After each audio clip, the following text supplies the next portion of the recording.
ভালোবাসা খুঁজছি, যে কাজ করলে হয়তো বা ভালোবাসবে, এরকম ঘন্টা দিয়ে থাকছে যে এখান থেকে আমি হাঁটছি আমার যাতে ছোঁয়া না লাগে, দিয়ে চুলের মুঠি ধরে দিয়ে আসছে বাইরে বের করে যে বাড়ি চলে যায়। আমার আপনি যে একজন বেশ এস্টাবলিশড একজন কৃষক, আপনার জন্য হয়তো বা এটা একটু সহজ হতে পারে, কিন্তু সবাই তো ধরেন আপনার অবস্থায় নাই, তখন আপনি ওনাদেরকে কি বলবেন? আসলে কি অর্থনৈতিক দিক দিয়ে মানুষ মানে কৃষিকাজটা পিছিয়ে যাচ্ছে এবং রাজনৈতিক যে বিষয়টা বলতেছেন, সুষ্ঠু নির্বাচন না হওয়া পর্যন্ত কেউ মানে সুন্দরভাবে দেশটাকে পরিচালনা করতে পারছে না।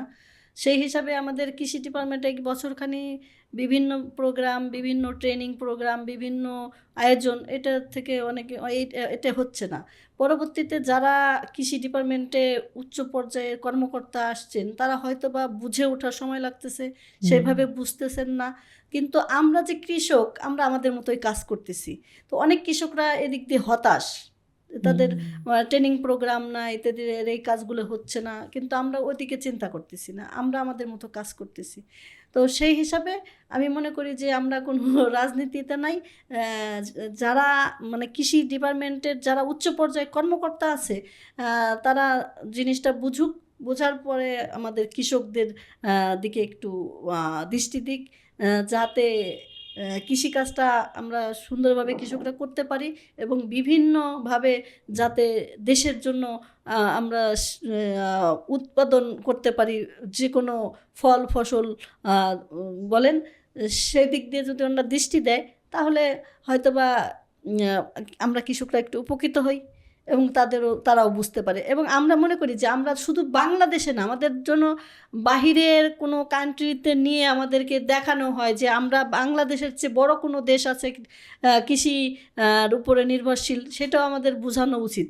আমরা সেভাবে কিন্তু কৃষকরা ওইটা বুঝি না, যে আমরা শুনি যে বিদেশে এটা আছে ওইটা আছে, কিন্তু ওইভাবে আমাদের কিন্তু সেভাবে ওখানে আমাদেরকে নেওয়া হয় নাই, আমাদের দেখানো হয় নাই।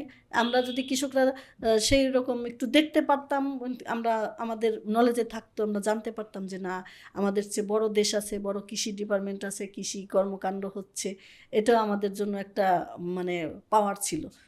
সেটা করলেও আমরা বুঝতে পারতাম। তো রাজনীতিক যে বিষয়টা, আমরা ওই কৃষকরা ওই রাজনীতিটা বুঝি না, যে কারণে আমরা নিজের মতো কাজ করতেছি। তো সুস্থ নির্বাচন না হওয়া পর্যন্ত মনে হয় দেশের শান্তি ফিরে আসবে না। আপনি যখন এই দুনিয়া থেকে ধরেন আপনি যখন চলে যাবেন, তখন আপনি কি চান যে মানুষ আপনাকে নিয়ে যখন স্মরণ করবে কোন জিনিসটা চিন্তা করবে?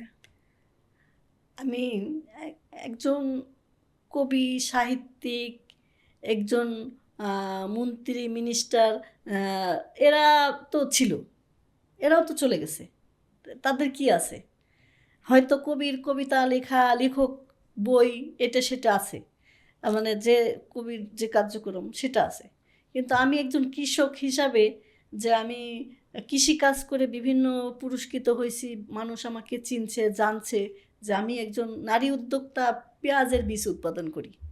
তো সেই হিসাবে আমি ভালো বীজ দিতে পারছি, কৃষকরা উপকৃত হয়েছে, ওই নামটাই হয়তো আমার থাকবে। তাছাড়া তো আর আমি কিছু মানে আমি সেই যোগ্য লোক না যে আমি কিছু করতে পারছি। আমি একজন সাধারণ কৃষক হিসাবে, নারী হিসাবে বলতেছি যে এইটাই থাকবে মানুষের মুখে মুখে, যে অমুক আপা ছিল, ওই চাহিদা ছিল, এরকম বীজ বিক্রি করতো, আসলে কি সে চলে গেছে দুনিয়ায় থেকে, এখন তার এটা কেউ করতেছে না, আমরা ভালো বীজ পাচ্ছি না, এরকম কিছুই হবে। সেটাই। হ্যাঁ, আর কি থাকবে? টাকা পয়সা তো দুনিয়ায় কিছুই থাকবে না, মানুষের বলাই থাকবে ভালো থাকলে ভালো, আর যদি খারাপ থাকে তাহলে সে খারাপই বলবে, হয়তো একটা গালি দিয়ে বলবে। আর যদি ভালো কিছু করতে পারে, ওই ভালোটাই মানুষের গুণগান থাকবে, মুখে থাকবে। আপনি বেশ হাম্বল। আপনি যেখানে একটা গৃহিণী ছিলেন, যেখানে আপনাকে বিয়ে করে আনা হয়েছিল, আপনাকে কালো বলা হয়েছিল, যে মোটামুটি অত্যাচার করাই হয়, এটা ঘরে ঘরে হয়, তারপর ওখান থেকে যে আপনি উঠে আসছেন, তারপর আপনি যে স্ট্যান্ডার্ডটা সেট করে দিয়েছেন তরুণ তরুণীদের জন্য, এইটা আই থিঙ্ক ইজ হিউজ। যে এখানে আপনার পডকাস্টটা যারা যারা দেখছে, এখানে প্রচুর আমি অ্যাটলিস্ট আই ক্যান হোপ যে অনেকে ইন্সপায়ার্ড হবে যে আমাদেরকে দেশ ছেড়ে যেতে হচ্ছে না, আমরা দেশের ভিতরে অনেক কাজ করতে পারছি। আসলে কিন্তু আমি বুঝতাম না, অনেক কিছুই বুঝতাম না, অনেক রকম কাজ করছি, অনেকভাবে আমি অনেক কাজ করছি, কিন্তু কাজ করার মধ্যে মানে যে ভালোবাসা খুঁজছি, যে কাজ করলে হয়তো বা ভালোবাসবে। শাশুড়ি মানে এরকম ঘন্টা দিয়ে থাকছে যে এখান থেকে আমি হাঁটছি আমার যাতে ছোঁয়া না লাগে। আমি শাশুড়ির মায়েরও খাইছি, আমাকে মায়ের দিয়ে চুলের মুঠি ধরে দিয়ে আসছে বাইরে বের করে যে বাড়ি চলে যা, আমার ছেলে তোকে রাখবে না। এরকমও হয়েছে। তারপরে কিন্তু আমি আসি, আমি কিন্তু কোথাও যাইনি কখনো, মায়ের খেয়ে আমি বাবার বাড়িতেও যাইনি, কারো বাড়িতে যাইও বসে থাকিনি, এক কোনায় বাসায় বাড়ির কোণে বসে থাকছি। তাহলে এই কাজ করছি, এইটা হয় না, এরকম হবে এরকম হবে, আমি অনেক নির্যাতিত হয়েছি, অনেক কথা শুনছি, অনেক গালি খাই, মানে বকাবকি করছে। তা সেই হিসাবে আমার যখন প্রথম মেয়েটা হইলো তখন আমার শাশুড়ি বলতো যে ওর কালিমা পেটেতে হবে বকরির বাচ্চা, এরকম কিছু বলছে। সে সে মারা গেছে, আল্লাহ পাক তাকে ব্যস্ত নসিব করুক, দোয়া করি। কিন্তু লাস্ট পর্যন্ত সে কিন্তু 5 বছর ব্রেন স্ট্রোক করেছিল, পাগল। আমি তাকে পালছি, এখনও মনে হয় যে না আরও 5 বছর থাকলেও মনে হয় পালতাম। আমি তাকে কখনো অবহেলা করিনি, তাকে পরিষ্কার রাখছি, তার সে যেটা পছন্দ করে তাকে খাওয়াইছি, তাকে কাপড় চোপড় পরিষ্কার পরিচ্ছন্ন রাখছি, তার মাথায় তেল দিয়ে দিছি, পান বানাই খাওয়াইছি। তারপর যখন 5 বছর সে ব্রেন স্ট্রোক করে রইলো আমার ঘরেই, একদম ঘরের মধ্যে বাথরুম টাথরুম সব করতো, সেন্স ছিল না তো।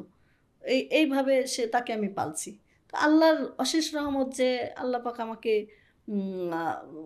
এই পর্যায়ে আনছে, হয়তো বা ওর জন্য আমি ভালো কিছু করতে পারতেছি, দোয়া ছিল, ভালোবাসা ছিল লাস্ট পর্যন্ত এসে। তারপর আমি তাকে ফেলিনি। একসময় আমি যখন মাটির ঘরের থেকে আমি বিল্ডিং করলাম, তখন ওই বিল্ডিংয়ের আমার জানালা দরজা লাগানো হয় নাই। আমার শাশুড়ি হুট করে বলে কি আমি ওই বিল্ডিংয়ে ঘুমাবো। সে হয়তো বা মনে করছে আমার ছেলে একটা বিল্ডিং দিছে, ওই বিল্ডিংয়ে আমি ঘুমাইতে পারবো, আর একটা আশা ছিল। তো আমি বললাম আমার হাজব্যান্ডকে যে দেখো এই ঘরে মা থাকতে চায়, তো ঘরে তো লাইন টানা হয় নাই, কারেন্ট নাই, জানালা গ্রিল লাগানো হয় নাই, বাথরুম ঠিক হয় নাই। তো আমার শাশুড়ি আমাকে বললো আমি বাথরুমে যাবো না রাত্রেবেলা, আমি ঘুমাবো ওখানে। তখন চিন্তা করলাম যে মুরব্বী মানুষ কখন কি হয়, মানে যদি মারা ঠারা যায় মনের মধ্যে একটা থাকবে। হারিকেন ধরাই আমি তাকে কিন্তু ওই ঘরে খাট পাইতে আমি তাকে রাখলাম। সে ওই ঘরে থাকার প্রায় 15 দিন পরে আমরা উঠলাম সব কিছু ঠিকঠাক করে, এবং দীর্ঘ 14 বছর সে ওই রুমেই ছিল, ওইখানেই সে ঘুমাইছে, ওখানেই সে মারা গেছে। তো এইটাও একটা আল্লাহর কাছে বড় পাওয়া যে আমি তাকে, তার মনের আশাটা আমি পূরণ করতে পারছি। যে সে যাই করুক, সে হয়তো বা বুঝে নাই যে শাশুড়ি একসময় আপনাকে এত অত্যাচার হ্যাঁ করছে, তাকে আপনি এত সেবা করে দিলেন, এই যে ভিতর থেকে যে একটা ফরগিভনেস, জি, এটা কোথা থেকে আসে? এটা কোথা থেকে আসে নাই। চিন্তা করলাম যে আমার তো 2টে মেয়ে, আমরা ওনার ছেলের বউ, আমি যদি একবার ঝাঁকি দিই, 2বার ঝাঁকি দিই, 3বার এবার আমি তাকে দেখছি, আমাকে কে দেখবে? আমার 2টে মেয়ে 2 জায়গায় চলে যাবে, আমরা একা। এই জিনিসটা আমার ভিতরে কাজ করছে। মা বাবাকে কিন্তু ওইভাবে আমি দেখতে পারি না, তো আমি তো পরের ছেলের সংসার করি, আর শাশুড়ি তো আমার কাছে, আর এ দেখার দায়িত্ব আমাদের। এই চিন্তাটা আমার মাথার মধ্যে ঢুকছে যে না, তাকে অবহেলা করা যাবে না, আল্লাহর কাছে ভালো থাকতে হবে, মানুষ যাতে কিছু না বলতে পারে। সে যে ঘরে বাথরুম করলো, একজন মানুষ আসলো এই শিরে পরিষ্কার করে না গন্ধ, এইটা আমি কোনো সময় করতে দেব না। তাকে যতটুকু সম্ভব পরিষ্কার পরিচ্ছন্ন করছি। অনেক সময় একা একাই কাঁদছি বসে বসে, যে কীভাবে সম্ভব, কীভাবে করবো, এত কাজের মধ্যে উনি এই কাজ করলো, তারপরও রাগ করি নেই। শাহেদ আপা, আপনার কাছ থেকে অনেক অনেক অনেক কিছু শেখার আছে। আমরা কৃষিকাজ করি আর না করি, কিন্তু আপনার হয়তো বা যে করবে তার তো আপনার থেকে অনেক কিছুরই শেখার, বা যে আসলে করবে শেখার না। কিছু নাই, কৃষিকাজ কাজ তো কাজই। তখন তো মানে ওইভাবে চাকরি বাকরি না, শহর চিনি না, ওইভাবে যে নিজে যে কাজটা করছি সেইটার উপরেই মানে মনোযোগ দিয়ে করছি। মনোযোগ দিয়ে এখনও কিন্তু মাথার মধ্যে মানে চিন্তা থাকে, মানে কনফিডেন্স থাকে যে এটা করব, এটা করব, এইভাবে করব, এইভাবে করলে ভালো হবে। যেমন ধরেন একটা জাত নিয়ে কাজ করছি, এখন কিন্তু 7-8টা জাত করি পেঁয়াজের, বড় ছোট মাঝারি লাল হলুদ, এই মানে বিভিন্ন কাজ করি, বিভিন্ন জাত করি, ওইভাবে বিভিন্ন জাতের প্যাকেট করি, কৌটা করি, বিক্রি করি। আলহামদুলিল্লাহ মানুষ ফোন দিতেছে যে এই জাতটা আছে নাকি, কত করে কেজি, বিক্রি করতেছি। আলহামদুলিল্লাহ যে মানুষের দোয়া, আল্লাহর রহমত, মানুষের ভালোবাসা নিয়ে আসি। যে এইটা নিয়ে থাকতে পারি। নারী হিসেবে অনেক কথা শুনছি, অনেক কিছু, একটা অনেক স্মৃতি নাই, অনেক কথাও বলি নাই, অত তো আর বলে সারা যায় না। তারপরেও আলহামদুলিল্লাহ এই পর্যায়ে আসি, মানুষ অনেক বলে তুমি পুড়ে গেছো, কালো হয়ে গেছো, এগুলো কেন করো। তারপরেও যে মানুষ আমাকে চিনে, যে আমি কৃষি কাজ করি, আমি কৃষক, আমি এক জায়গায় গেলাম, গয়নাগাটি পড়লাম, সাজুগুজু করলাম, সেটা আমার বড় মানে পরিচয় না। আমার পরিচয় আমি একজন কৃষক, আমি একজন নারী উদ্যোক্তা, নারী কৃষক, এই হিসাবে মানুষ আমাকে চিনে। এটাই আমার খুব ভালো লাগে, আলহামদুলিল্লাহ। আমরাও খুবই খুবই খুবই গর্বিত আপনি একজন, আপনার মতো একজন কৃষক আছে। আপনি একটা হিউজ একটা ইন্সপিরেশন সবার জন্যে, শুধু যারা কৃষক হতে চায় তাদের জন্য না, সবার জন্য আপনি একটা হিউজ একটা, যে একটা এন্টারপ্রেনার হতে চায়, যে একজন কৃষক হতে চায়, সবার জন্য আপনি একটা ইন্সপিরেশন। কাজ তো কাজই, কাজকে আমি যে সম্মান দিব, কাজ আমাকে সেই সম্মানের জায়গাটাই পৌঁছাই দিবে। আমি মনে করি যেইটাই করুক, কাজকে সম্মানের সহিত করলে সেই কাজ সেই সম্মানের জায়গাটাই দেয়। তো আমি অনেকে কি বলি যে দেখেন, কাজ কিন্তু কোনোটাই ছোট না, আমি চুরি না করলেই হলো। কাজ মনোযোগ দিয়ে যে কাজটা করব, ইনশাল্লাহ আমি সেই কাজে সাকসেস হতে পারবো। আমিও সেটা হয়েছে, আলহামদুলিল্লাহ। শুকরিয়া আদায় করি, আল্লাহ যেন বাকি জীবনটা সুস্থ রাখে নাই, এই আল্লাহর কাছে চাওয়া। আপনাকে অনেক অনেক ধন্যবাদ আজকে এসে আমাদের সঙ্গে কথা বলার জন্য। জি, দোয়া করবেন আমার জন্য। জি।